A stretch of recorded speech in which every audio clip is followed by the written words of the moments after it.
Ça s'est bien passé là, malgré les conditions particulières de ce bac? Ouais, ça va parce que on a quand même eu un suivi assez conséquent à Guèze. Et ouais, c'est plutôt bien passé. Il y avait des cours, il y avait même des interros, donc c'était bien. On a pas mal entendu, notamment à la radio, etc., dire que le bac 2020 c'était un bac un peu bradé, etc. Est-ce que c'est une inquiétude que vous avez, que plus tard, quand des recruteurs vont regarder votre CV, ils vont se dire c'est le bac 2020, ça compte pas? Alors une inquiétude peut-être pas, mais c'est vrai qu'on y pense parce que c'est quand même quelque chose, c'est un bac différent des autres années.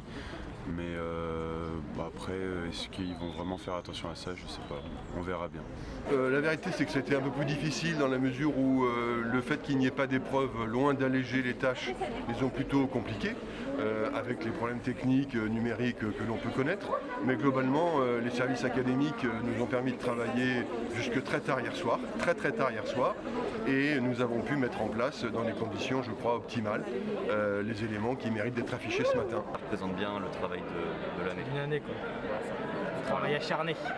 Je pense qu'il a la même valeur, je dirais même qu'il a même plus de valeur, puisqu'ils ont été confinés, ils n'ont pas passé, certes, mais ils ont eu des conditions particulières pour faire finir l'année.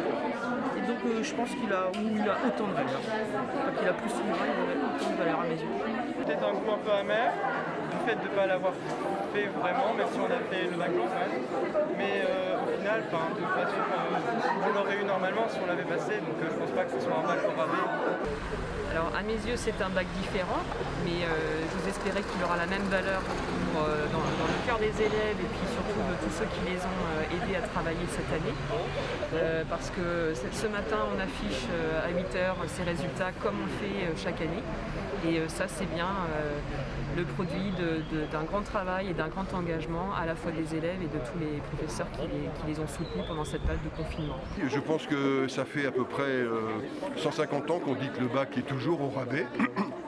Le fait qu'il n'y ait pas eu d'épreuve, effectivement, peut laisser croire que les élèves n'ont pas pu donner le meilleur d'eux-mêmes. Ce matin, j'entendais un élève à la radio qui disait qu'il regrettait de ne pas avoir passé les épreuves parce que tout simplement, il n'avait pas pu donner le meilleur de lui-même. Mais non, ce n'est pas du tout un bac au rabais. Les notes que les enseignants dans tous les lycées de France ont pu mettre sont des notes qui correspondent véritablement au travail, aux performances des élèves. C'est juste très différent. Je ne suis pas convaincu que ce soit la meilleure manière de faire, certes, mais en tout cas, ce n'est pas un bac au rabais, pas du tout.